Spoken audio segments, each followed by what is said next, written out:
या enforcement directorate अक्सर media में बना रहता है। ईडी को फॉरेन एक्सचेंज रेगुलेशन एक्ट के तहत एक्सचेंज कंट्रोल लॉज के उल्लंघन की जांच के लिए फॉर्म किया गया था।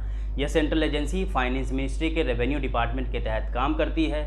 ईडी आज मल्टी डायमेंशनल ऑर्गेनाइजेशन है जो prevention of money laundering act, fugitive economic offenders act और फॉरेन एक्सचेंज मैनेजमेंट एक्ट को लागू करने के लिए जिम्मेदार है। तो किसी मामले की जांच ईडी कैसे करती है और एजेंसी को ये अधिकार कहां से मिला है, आइए इस वीडियो में आगे जानते हैं। जब कोई क्राइम प्रॉपर्टी या मनी से रिलेटेड होती है तब एंट्री होती है ईडी की। इलीगल तरीके से की गई कमाई को वैध दिखाने की कोशिश मनी लॉन्ड्रिंग कहलाती है। अगर आसान भाषा में कहें तो मनी लॉन्ड्रिंग अवैध रूप से बनाई गई संपत्ति छुपाने का तरीका है। आप इसे वॉशिंग मशीन के एग्जाम्पल से भी समझ सकते हैं। जैसे मशीन में कपड़े रखते हैं और धुलाई के बाद साफ होकर के निकलता है, मनी लॉन्ड्रिंग ठीक उसी तरह पैसे की धुलाई है जिसे कंट्रोल करना ईडी की जिम्मेदारी है। देश में मनी लॉन्ड्रिंग को कंट्रोल करने के लिए 2002 में prevention of money laundering act बनाया गया था, लेकिन असल में इसको कांग्रेस सरकार ने 2005 में लागू किया। पीएमएलए के तहत ईडी देश में या देश के बाहर होने वाली मनी पार्किंग को रोकने और धन के असल ओरिजिन का पता लगाने का काम करती है। सवाल कि मनी लॉन्ड्रिंग के आरोपियों का कन्विक्शन कहाँ होता है। अगर किसी मामले में मनी लॉन्ड्रिंग होती है तो उसके लिए एक स्पेशल पीएमएलए कोर्ट भी बनाई गई है। आसान भाषा में समझें तो ईडी जब किसी के खिलाफ मनी लॉन्ड्रिंग का केस दर्ज करती है और जांच करती है तो उसकी सुनवाई हाई कोर्ट या सुप्रीम कोर्ट में नहीं बल्कि पीएमएलए कोर्ट में होती है। यही कोर्ट आरोप साबित होने के बाद आरोपी को सज़ा भी सुनाती है। अगर एजेंसी को किसी डॉक्यूमेंट की ज़रूरत होती है तो उसे सरकार ही मुहैया कराती है और ईडी के केस में पूरा खेल फाइनेंस मिनिस्ट्री यानी वित्त मंत्रालय का होता है। अब सवाल कि किसी मामले में आखिर ईडी की एंट्री कब होती है। जब किसी लोकल पुलिस स्टेशन में 1 करोड़ तक या उससे ज़्यादा की रकम को लेकर के केस सामने आता है तो पुलिस ईडी को जानकारी देती है और फिर ये एजेंसी केस दर्ज कर जांच शुरू करती है। ईडी इस बात की जांच करती है कि मनी की लॉन्ड्रिंग यानी पैसे की धुलाई आखिर हुई भी है या नहीं। अब अगर कोई मनी लॉन्ड्रिंग का मामला डायरेक्ट ईडी के पास आता है तो उस केस में जांच एजेंसी लोकल पुलिस स्टेशन में एफआईआर या चार्जशीट की मांग कर सकती है। अब आइए समझते हैं कि आखिर लोकल पुलिस स्टेशन और ईडी में क्या अंतर होता है। मान लीजिए किसी नेशनल बैंक में चोरी हो गई तो उस मामले की जांच लोकल पुलिस करेगी।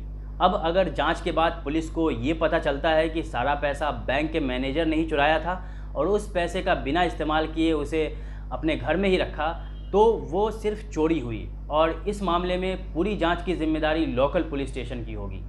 लेकिन मान लीजिए कि उसी बैंक मैनेजर ने अगर 5 साल बाद उस पैसे को किसी प्रॉपर्टी में इन्वेस्ट कर दिया, इसका मतलब है कि वो पैसा गलत तरीके से मार्केट में आ गया, या फिर उसी बैंक मैनेजर ने देश के अलग अलग हिस्सों में संपत्ति खरीदने के लिए किसी और को पैसा दिया तो वो पैसा की मनी लॉन्ड्रिंग हो गई। इस सिचुएशन में ईडी संपत्तियों की लेयरिंग और अटैचमेंट की जांच करेगी और पैसे की धुलाई का पता लगाएगी। अब किसी केस में मान लीजिए कि 1 करोड़ रुपए की ज्वेलरी चोरी हो गई तो पुलिस चोरी के मामले की जांच करेगी, लेकिन ईडी आरोपी के 1 करोड़ के एसेट्स को कुर्क कर चोरी की भरपाई करेगी। पीएमएलए या prevention of money laundering act के तहत ईडी को ऐसी क्या शक्तियां मिली है। जैसा कि हमने नेशनल हेराल्ड केस में देखा कि ईडी अचानक नेशनल हेराल्ड के ऑफिस पहुंचकर उसके दफ्तर को सील कर दिया। असल में ईडी को ये पावर पीएमएलए एक्ट के तहत ही मिली है। जब ईडी को इस बात के सबूत मिल जाते हैं कि मनी की लॉन्ड्रिंग हुई है तो ईडी को मनी लॉन्ड्रिंग एक्ट के तहत पावर है कि वो आरोपी के ठिकाने की तलाशी और ज़रूरत पड़ने पर जब्ती कर सकती है। इस केस में आरोपी से पूछताछ करना ज़्यादा ज़रूरी नहीं है।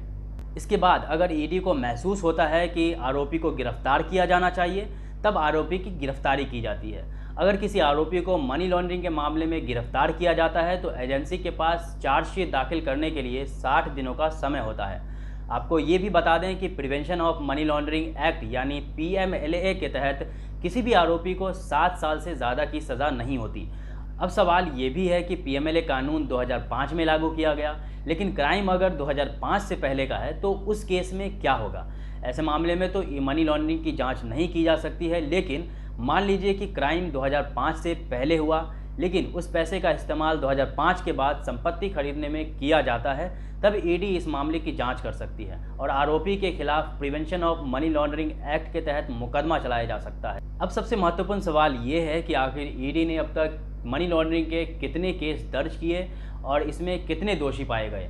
तो इसका डेटा आपको हैरान कर देगा। सरकार ने संसद में बताया कि मनी लॉन्ड्रिंग एक्ट लागू होने के बाद से अब तक 17 सालों में ईडी ने मनी लॉन्ड्रिंग के 5,422 केस दर्ज किए और सिर्फ 23 आरोपी ही दोषी पाए गए। सरकार ने खुद इस बात की जानकारी दी है कि मनी लॉन्ड्रिंग के मामले में पिछले 3 सालों में 450% का इजाफा हुआ है। 2014 और 2017 के बीच ईडी ने मनी लॉन्ड्रिंग के 489 केस दर्ज किए थे, जो 2017 और 2022 के बीच बढ़कर 2,723 हो गए हैं। इस बीच ईडी द्वारा की गई कार्रवाई सवालों के घेरे में रही है। मोदी सरकार पर ईडी के दुरुपयोग के आरोप लगते रहे हैं। National Herald case, INX media case, Delhi के स्वास्थ्य मंत्री सत्येंद्र जैन की गिरफ्तारी, डिप्टी सीएम मनीष सिसोदिया के खिलाफ मनी लॉन्ड्रिंग केस, राजद नेताओं के घर और ठिकानों पर अचानक रेड और कथित विपक्ष के समर्थन वाले उद्योगपतियों के खिलाफ ईडी की कार्रवाई पर लगे आरोप ईडी की क्रेडिबिलिटी पर सवाल या निशान लगाते हैं।